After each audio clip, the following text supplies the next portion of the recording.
आज हम करेंगे एक्सरसाइज 13.1 और इसमें समझेंगे डायरेक्ट प्रोपोर्शन यानी कि सीधा समानुपात। तो सुनिए, देखो सीधा समानुपात में हम देखेंगे। आपको पता है 2 रुपये में अगर 4 टॉफी आती है, 2 रुपये की कितनी टॉफी आ रही है? 4 टॉफी। ठीक है, चलो इसको देख ले सीधे समझो। 1 रुपये की 4 टॉफी आती हैं तो 2 रुपये कितनी आएंगी? तो 2 रुपये की आएंगी 8 टॉफी। कैसे पता चला? 2 रुपया आए हैं तो 2 का हम मल्टीप्लाई कर देंगे दोनों साइड, तो 2 रुपये की 8 टॉफी आ जाएगी। तो हम इसको लिखेंगे कैसे? हम लिखेंगे इसको रुपये और यहाँ लिखेंगे टॉफी। ठीक है, तो 1 रुपये की आ रही है 4 टॉफी, 2 रुपये की आएंगी 8 टॉफी। तो यहाँ से हमें क्या पता चला? जो 1:4 है वो किसके समानुपात है? वो है 2:8 की, यानी कि 1/4 इज इक्वल टू 2/8। ये हमको यहां से पता चला। तो इस प्रकार से हम इसका जो है फॉर्मूला क्या निकाल लेंगे। देखो अब इसका फॉर्मूला किस तरीके से आ जाएगा। मानकर चलो ये 1 है, इसको मान लेते हैं हम x1। ये 4 है, इसको मान लेंगे हम x, इसको मान लेंगे y1। ये मान लेंगे हम x2 और ये मान लेंगे हम y2। ठीक है, तो क्या बन जाएगा अपना formula? x1 ratio y1 समानुपात x2 y2। ठीक है, x2 रेशियो y2। तो इस प्रकार से हमारा जो फॉर्मूला ये बन गया x1 upon y1 is equal to x2 upon y2। तो देखो ये किस प्रकार से हो जाता है, x1 किसके नीचे चला जाएगा? x1 के नीचे y1। तो इसका मतलब हो क्या गया, एक तरीके से क्रॉस मल्टीप्लाई कर देंगे जब x1 into y2 is equal to x2 into y1। आपको मैंने ये समझा दिया है, आप अच्छे तरीके से इस क्वेश्चनों को करके आ सकते हैं अगर समानुपाती के आए तो। अब देखो यहाँ पे x1 का जो मल्टीप्लाई वो किससे हो गया? y2 से, और इन दोनों का आपस में हो गया। इस तरीके से भी याद रख सकते हो आप। तो इस प्रकार से डायरेक्ट प्रोपोर्शन का फॉर्मूला बनता है। रटना बिल्कुल भी नहीं है, समझना है तो आप इसको देख करके समझ सकते हैं। देख लीजिए अच्छे तरीके से।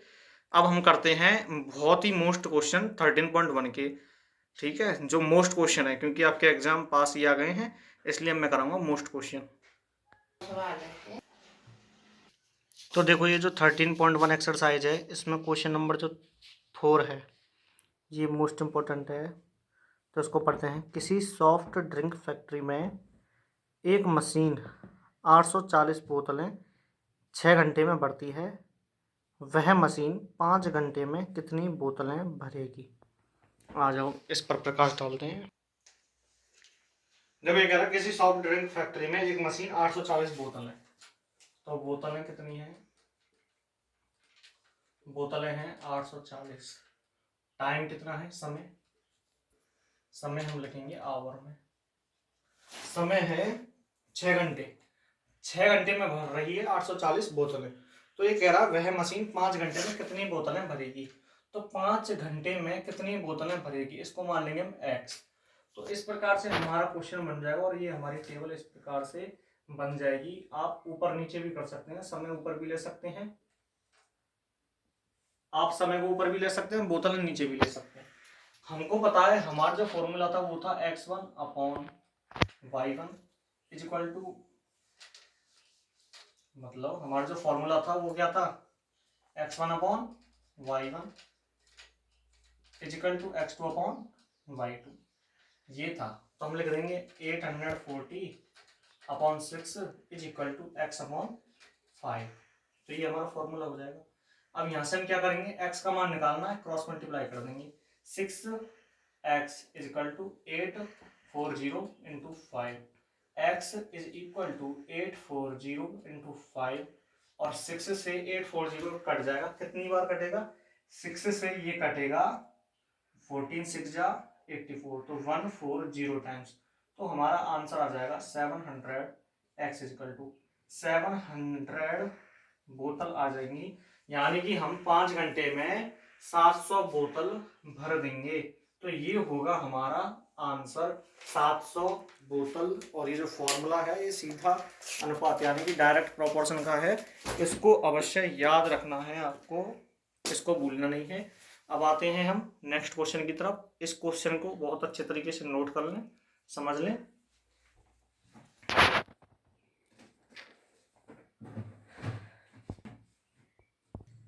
अब आते हैं हम क्वेश्चन नंबर 5 की तरफ। देखो क्वेश्चन नंबर 5 कह रहा है कि एक बैक्टीरिया, उसका जो फोटोग्राफ है वो 50,000 गुना आवर्धित करने पर उसकी लंबाई 5 सेंटीमीटर हो जाती है। मतलब 50,000 गुना आवर्धित किया है उसके फोटोग्राफ को, तो लंबाई 5 सेंटीमीटर हो गई, जैसा कि चित्र में दिखाया गया है। इस बैक्टीरिया की वास्तविक लंबाई क्या है? वास्तविक लंबाई क्या होगी यदि फोटोग्राफ को केवल 20,000 गुना आवर्धित किया जाए? यानी कि हम क्या करेंगे, 50,000 हमारा एक्स हो गया, 5 सेंटीमीटर वाई हो गया, x1 y1 हो गया ये। तो अब 20,000 जो है ये क्या मानेंगे हम, x2, और y2 का मान हमें ज्ञात करना है। तो इस प्रकार से हम इस क्वेश्चन को करेंगे। चलिए आ जाइए करते हैं। देखो फोटोग्राफ को, तो जो फोटोग्राफ है वो आवर्धित कितना किया, आवर्धित, और यहाँ पर जो लंबाई है उसकी, तो आवर्धित जो किया है वो किया है 50,000 गुना 50,000। तो उसकी लंबाई जो है वो कितनी गई, 5 सेंटीमीटर लंबाई हो गई उसकी। अब ये पूछ रहा है यदि 20,000 गुना आवर्धित हो जाए, 20,000 गुना यदि आवर्धित हो जाए तो उसकी लंबाई क्या हो जाएगी। यदि 20,000 गुना आवर्धित हो जाए तो उसकी लंबाई क्या हो जाएगी, ये हमसे पूछा गया है। तो देखिए हमको पता है जो फॉर्मूला होता है वो होता है x1/y1। ये x1 है, ये y1 है, ये x2 है, ये y2 है, और इक्वल टू x2/y2। तो देखिए 50,000/5 इक्वल टू 20,000/y। देखो कितनी जीरो, 1 2 3 4, 1 2 3 4, 5 से कितनी टाइम्स गया, 1 टाइम्स। क्रॉस मल्टीप्लाई कर दो, y इक्वल टू आ जाएगा 2 सेंटीमीटर। तो ये अपना आंसर होगा। बहुत ही सिंपल तरीके से मैंने आपको ये आंसर बता दिया है, आप इसे नोट कर सकते हैं। बहुत ही सिंपल तरीका है ऐसे क्वेश्चनों को करने के लिए। और इस प्रकार से आपको इंडेक्स बनानी है कि आवर्धित किया तो 50,000 गुना है और लंबाई 5 सेंटीमीटर है। देख लीजिए, इसको नोट कर लीजिए। देखो 6 वाले क्वेश्चन को समझा देता हूँ। एक जहाज का मॉडल है और उसका मस्तूल जो है वो 9 सेंटीमीटर ऊंचा है, जबकि वास्तविक जहाज का मस्तूल जो है वो 12 मीटर ऊंचा है। तो हम क्या कर देंगे, 9/12 है ना। यदि जहाज की लंबाई 28 मीटर है, तो देखो जो मीटर में लंबाई है वो हमने मानी है वाई। तो ये क्या हो गया, y1 तो 12 मीटर हो गई और y2 क्या हो गया 28 मीटर। तो हम क्या कर देंगे, 9/12 इजिकल टू x/28। तो हमारा x का जो मान है वो निकल करके आ जाएगा। इस प्रकार से आप 6 क्वेश्चन को कर सकते हो बहुत आसानी तरीके से। 6 क्वेश्चन जो है वो इतना इंपॉर्टेंट नहीं है, इसलिए मैं कराता हूँ आपको 7 क्वेश्चन। तो हम 7वां क्वेश्चन देखते हैं। देखो ये कह रहा है कि मान लीजिए 28 किलोग्राम चीनी में 9 गुणा 10⁻6 क्रिस्टल हैं। निम्नलिखित चीनी में कितने चीनी के क्रिस्टल होंगे यदि चीनी कितनी हो 5 किलोग्राम और दूसरा क्या है 1.2 किलोग्राम। तो 7वें का पहला और दूसरा हम दोनों करेंगे। और देखो ये कह रहा है 2 किलोग्राम चीनी में कितने क्रिस्टल हैं, इतने। तो 2/9 गुणा 10⁻6। आ जाओ इसको करते हैं। देखो क्वेश्चन नंबर 7 ये करा, मान लीजिए 2 किलोग्राम चीनी। तो देखो शुगर है कितनी, शुगर है चीनी किलोग्राम में, चीनी किस में, किलोग्राम में, वो है 2। फिर ये कह रहा है इसका क्रिस्टल कितना है, तो इसमें क्रिस्टल है, क्रिस्टल अपने हैं इसमें 9 गुणा 10⁻6, 9 गुणा 10⁻6। तो पहला क्वेश्चन, पहला पूछ रहा है ये कि बताइए 5 किलोग्राम चीनी में कितने क्रिस्टल होंगे। तो यहाँ लिखेंगे 5 और यहाँ लिख देंगे 5। देखो डायरेक्ट आंसर हमारे निकल कर आ जाएगा 2/9 × 10⁻6 इज इक्वल टू 5/बाई। तो देखो ये क्या हो जाएगा 2y इज इक्वल टू 5 × 9 × 10⁻6। तो क्या हो जाएगा y इज इक्वल टू 5 9 जा 45 इंटू 10 की पावर 6। आप क्या कर सकते हो, 45 में 2 का डिवाइड कर दोगे। कैसे करोगे, क्योंकि यहाँ 2y है ना, तो ये क्या चले जाएगा, डिवाइड में चले जाएगा। y is equal to 45 into 10 की पावर 6 अपॉन में 2, तो क्या हो जाएगा 22.5 इंटू 10 की पावर 6।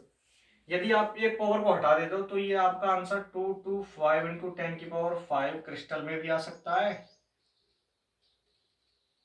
या फिर आप इसको यहां भी छोड़ सकते हो, आप इसको यहां भी छोड़ सकते हो। दोनों आंसर सही माने जाएंगे, कोई भी आंसर गलत नहीं माना जाएगा आपका। ये दोनों आंसर आपके सही हैं, तो देख लो ये भी बहुत ही आसान तरीके से आपको क्वेश्चन हो गया है। कोई भी डाउट हो तो कमेंट में पूछ लेना। अब चलते हैं हम अगले क्वेश्चन की तरफ।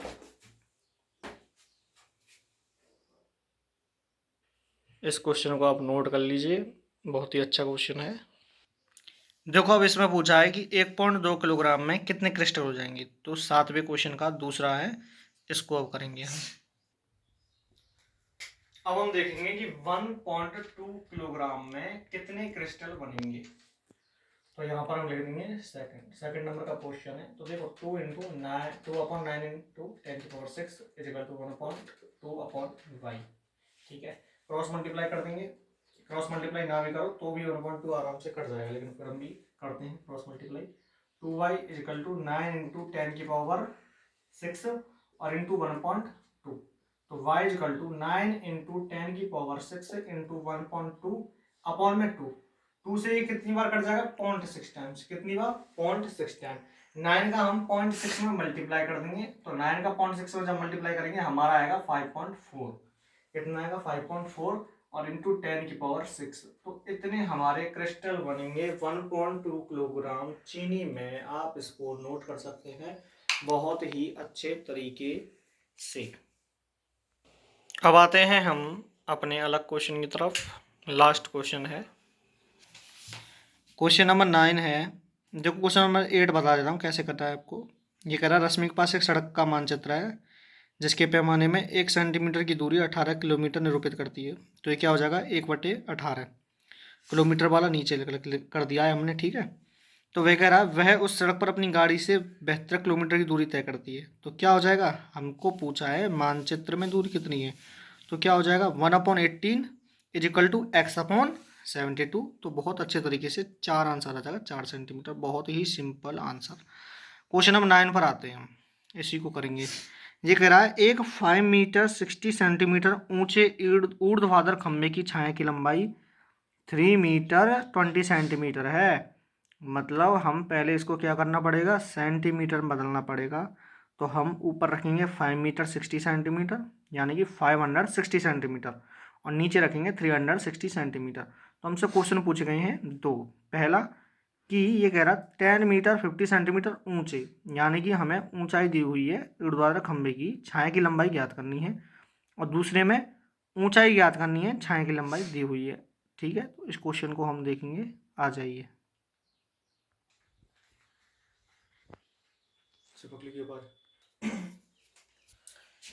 देखिए क्या कह रहा है, एक 5 मीटर 60 सेंटीमीटर। तो ये कह रहा है कितना ऊंचा है वो, ऊंचाई किसकी, खंबे की ऊंचाई। तो हम लेंगे इसे सेंटीमीटर में। ये कह रहा है 5 मीटर 60 सेंटीमीटर ऊंचा है, तो 5 मीटर 60 सेंटीमीटर ऊंचा है, तो एक तरीके से क्या हो गया, 560 सेंटीमीटर हो गया उसमें टोटल। तो 560 सेंटीमीटर ऊंचाई जो है, तो छाया की लंबाई कितनी है, तो ये कह रहा छाया की लंबाई, लंबाई में भी किस में लेंगे हम, सेंटीमीटर में। तो छाया की जो लंबाई है वो है 3 मीटर 20 सेंटीमीटर, यानी कि 320 सेंटीमीटर। अब हमारा क्वेश्चन चालू होता पहला। पहला क्वेश्चन कह रहा है कि बताइए 10 मीटर 50 सेंटीमीटर ऊंचे, 10 मीटर 50 सेंटीमीटर, तो 10 मीटर 50 सेंटीमीटर में कितने सेंटीमीटर हो जाएंगे, 1050 सेंटीमीटर। तो 1050 सेंटीमीटर जो ऊंचा खंबा है उसकी लंबाई कितनी होगी, मतलब छाया की लंबाई कितनी होगी। तो इसी को हम करते हैं। तो 560 upon 320 is equal to 1050 upon y. देखो जीरो से हमारा जीरो खत्म हो जाएगा। ठीक है, अब क्रॉस मल्टीप्लाई कर दो। 56 into y is equal to 1050 into 2। अब देखो कितने से जा रहा है, y is equal to 1050 into 32 upon 50। चलो यहाँ लगाता हूँ, y इज इक्वल टू हो जाएगा 1050 इंटू 32 और इसमें कितने का डिवाइड हो जाएगा 56 का। तो पहले इसको हम काटते हैं 4 से, 4 से जाएगा 4 8 जा 32 और 4 से जाएगा 14 टाइम्स, क्योंकि 14 4 जा 56। अब ये गया 14 टाइम्स, तो 2 से काटते 2 7 जा 14 और 2 4 जा 18। अब इसे काट देंगे 7 से, 7 से जाएगा 15 टाइम्स, तो 0 आ गया है ना। तो y इक्वल टू 600 सेंटीमीटर, यानी कि 6 मीटर आ गया हमारा y का मान, 6 मीटर। आप इसको अच्छे तरीके से नोट कर लीजिए, काटना भी देख लीजिए। अब हम आते हैं इसी के 9 क्वेश्चन के दूसरे की तरफ, देख लीजिए आप इसको अच्छे तरीके से क्वेश्चन को नोट कर लीजिए और कोई भी डाउट हो कमेंट में बताइए। अगली कौन सी एक्सरसाइज करानी है ये भी कमेंट में ज़रूर बताइए। अब इस 9 का दूसरा है कि उस खंभे की ऊंचाई कितनी होगी, छाया की लंबाई 5 मीटर है, तो छाया की लंबाई 5 मीटर है, तो हमें उसकी ऊंचाई देखनी खंभे की। ठीक है, हम 9 के दूसरे को करेंगे। तो ठीक है, मैं आपको 10 वाला क्वेश्चन समझा देता हूँ। जेकरा माल से लदा हुआ एक ट्रक 25 मिनट में 14 किलोमीटर चलता है, मतलब 25 मिनट में 14 किलोमीटर चल रहा है। हमने क्या लिया यहाँ पर मिनट और 14 किलोमीटर, तो 25/14। यदि चाल वही है तो 5 घंटे में कितनी दूरी तय करेगा, तो 5 घंटे में तो हम इसे भी क्या ले लेंगे मिनट में, तो 5 आवर में कितने मिनट हो जाएंगे 300, मतलब 300 मिनट हो जाएंगे। तो हम लिख देंगे 25/14 इज इक्वल टू 300/22। तो इस तरीके से हम इस सूत्र के द्वारा हम इस आंसर को निकाल लेंगे। आपको ये करके लाना है क्वेश्चन नंबर 10, और जो भी क्वेश्चन जितने भी क्वेश्चन मैंने बताए हैं, जो नहीं बताए हैं वो करके लाने हैं, और जो बता दिए हैं ये मोस्ट क्वेश्चन है आपकी परीक्षा की दृष्टि से, इनको जरूर करना है। अब ये कह रहा है कि उस खंभे की ऊंचाई, तो ये कह रहा है खंभे की ऊंचाई ज्ञात करनी है, ऊंचाई ज्ञात करनी है यानी कि x ज्ञात करना है। बाई में दिया गया, तो बाई कितना दिया गया, ये कह रहा 5 मीटर, तो 5 मीटर में होते हैं 500 सेंटीमीटर। तो यहाँ से हम निकालेंगे 560/320 इज इक्वल टू x/500। देखो 0 से हमारा 0 गया कट, तो x is equal to cross multiply कर देंगे, x बराबर 50 का मल्टीप्लाई 560 से 50 इंटू 560/32, ठीक है, या फिर 32x, चलो सीधा नहीं करते हैं, 32 इंटू एक्स हो गया ना ये, तो x इक्वल टू क्या हो जाएगा अपना, तो x इक्वल टू हो जाएगा 50 इंटू 560/32। तो देखो अब देखते हैं किस किस से कट रहा है। देखो ये कट रहा है 4 से, 4 8 जा 32 और ये 4 से कितनी बार 140 टाइम्स। अब ये 2 से कट रहा है, 2 4 जा 8, 2 से कट रहा है 7 टाइम्स, ठीक है। अब ये 2 से कट रहा है, 2 2 जा 4 और 2 से ये 25 टाइम्स कट रहा है, 2 से ये कितनी बार कट रहा है 35, तो हमारा हो गया 25 इंटू 35। इसको हम करते हैं, देखो 25 का हम 35 मल्टीप्लाई कर देंगे, 25 5 जा 125, 25 3 जा 75, तो ये 7 और 8, तो ये हमारा आ गया सेंटीमीटर।